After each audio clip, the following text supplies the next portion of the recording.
Hello, I'm Paul Carroll, and welcome to the final instalment of this month's Digital Darkroom video tutorials, where I'll be showing you an advanced colour popping technique.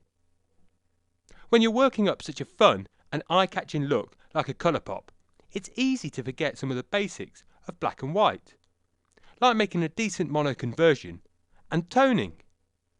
That'd be a real mistake, however, as getting these basics right first and then popping the colour will add up to an even more impressive final result.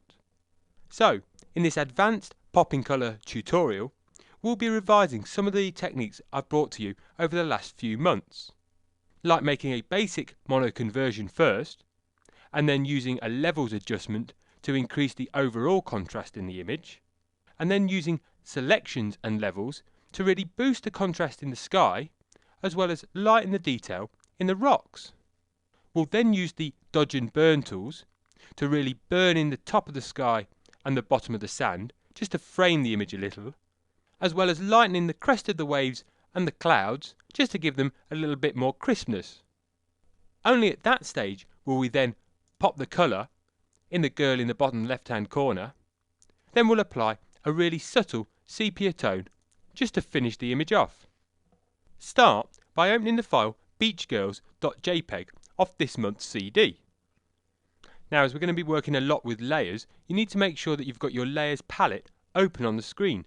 You can see mine's open on the right hand side here, but if yours isn't, simply activate it by going up to the window menu and then down to layers. Next, I'm going to make a duplicate copy of our background layer, and I can do that simply by dragging the layer onto the create new layer icon, which is the grey square with a turned up corner at the top of the layers palette. And this means we'll always have our background layer to revert back to if we're unhappy with the adjustments we make. So all these adjustments will be non-destructive. So I'll just click back on my background copy layer, and the first thing I need to do is make a mono conversion. So I'm just going to hold down Control on the keyboard, press the letter U. That brings up my hue saturation palette, and by moving the saturation slider all the way to the left to an input of -100, I desaturate all of the colour on my background copy layer. If I click OK, that will be applied. Next, I want to make a global adjustment just to boost the contrast in the entire image, and I can do that using a levels adjustment layer. To get an adjustment layer up, we need to click on the create adjustment layer icon, which is the half black half white circle at the top of the layers palette, and that will give you a flyout menu, and we want to select levels from the list. And you can see from my histogram graph here that the majority of the pixels are sitting around the centre of the histogram, and we've got no pixels at the very darkest regions, and we've got no pixels at the very lightest regions. So just by moving my black point slider to the right to an input level of 18, we now get some jet black pixels in the image. And by moving my white point slider left to an input of 235, there we go, we're now getting some very bright whites in the image. I'll just click OK, and that'll apply that levels adjustment. And you can now see that I've got a levels adjustment layer sitting at the top of the stack in my layers palette, which I can activate or deactivate using the eye icon. Next, I really want to increase the contrast in the sky for a much more dramatic look. So go over to the toolbox, and we want to select the polygonal lasso tool, which is about a quarter of the way down. Now we can make a selection of the sky with the polygonal lasso by clicking with our left mouse button and fixing some points. I'm just going to go above the image at the top there. I'm going to come down to just the right hand side there, and I'm going to make quite a rough selection, and because I'm going to feather this selection quite heavily, we don't need to be too accurate, and I don't want to select too close to the rock or the sea, because that'll end up being affected by my levels adjustment. So somewhere like that looks about good. Join the line at the top left hand corner where you started, and you can see by getting the marching ants line that we've now made a selection of the sky area. Next, we need to feather our selection, so when we apply the levels adjustment, we get a nice graduated blend. And to do that, go up to the select menu and down to refine edge. Now, because we're using Photoshop Element 6, we need to use the feather command within the refine edge dialog box in order that we don't feather the top and the sides of our selection. So use the slider to set your pixel radius. I'm going to go for a pixel radius of 150. So I'm just going to type that in the box and click OK. Now we need to make another levels adjustment layer. So back up to the half black, half white circle at the top of the layers palette, and again from the flyout menu select levels. And you can see from our levels 2 adjustment layer at the top of the stack, we now have a layer mask, and the black pixels indicate that we're masking out the bottom section of the image. So the levels adjustment that we apply will only affect the sky. So we really want to darken down the sky, so let's move the black point slider all the way to the right to the start of the histogram graph. So an input level of around 90 looks about right. And again, our white point slider, we just need to tweak that a little bit, move it to the left to an input level of 250, just to brighten up the clouds. With that done, click OK. Now both of those levels adjustments that we've already made have darkened down the rock a fair bit, and we've now started to lose a little bit of detail in there. So again, with our polygonal lasso tool selected from the toolbox, I'm just going to make a very rough selection of the rock. And again, I don't want to go too close to the edges of the rock because I'm going to feather my selection for a nice graduated blend, so we can work quite roughly. There we go, back to the start, and then make a selection. We get our marching ants. So back up to the select menu and down to refine edge.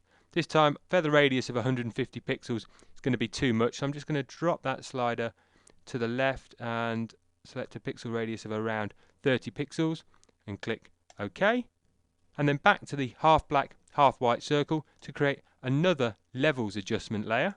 And you can really see why that rock's so dark in our image. All of the pixels that we've selected are now bunched up on the left hand side of the histogram, indicating that there's very little midtones or whites in the image, or in fact none at all. So just to lighten the rock, I'm going to move the white point slider to the left, which you can see is moving the glamour slider as well. And if I set that to around an input level of 100, just move my levels dialog box out of the way, you can see that's really just lightened up the rock. So I'll click OK to apply. Right, the mono conversion is really coming together now, and their picture's looking a lot better, but there's still a little bit of dodging and burning required just to really frame the picture, as well as lighten up this splash here and some of the crest of the waves in the cloud. So over to the toolbox, and we'll start off by selecting the burn tool, and you can see mine is hidden underneath the sponge tool. So if I click with my left hand mouse button, I get this little flyout menu, and I can select the burn tool, which is the bottom one from the list.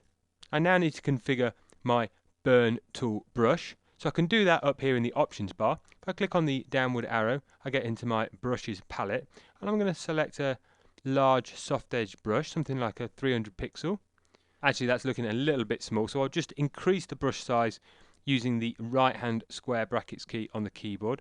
So I'll go for around a 500 pixel brush, and I need to set the range to midtones and the exposure value to 3%.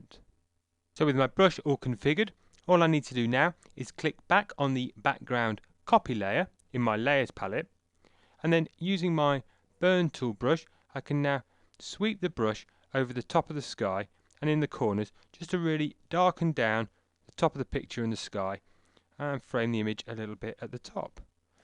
There we go, it's looking pretty good. Just a little bit more in that corner there. Okay, and I'm going to do the same in the bottom of the image. So again, just clicking with my left mouse button, and I can start sweeping the burn tool around, and that's just burning in these midtones. I'm just going to frame the image. I don't want to run over the legs of the girl because she's already fairly black, but I just want to darken down the corners and the bottom of the picture here. There we go, that's looking a lot better. And also I'm just going to quickly run it over some of these sea areas here just to darken them down a little bit. Okay, next I'm going to switch over to my dodge tool, which is really just going to lighten up the highlights in my image. So again, over to the toolbox, click and hold with my left mouse button, which gives me the flyout menu, and I can select the dodge tool from the list, which is the middle one.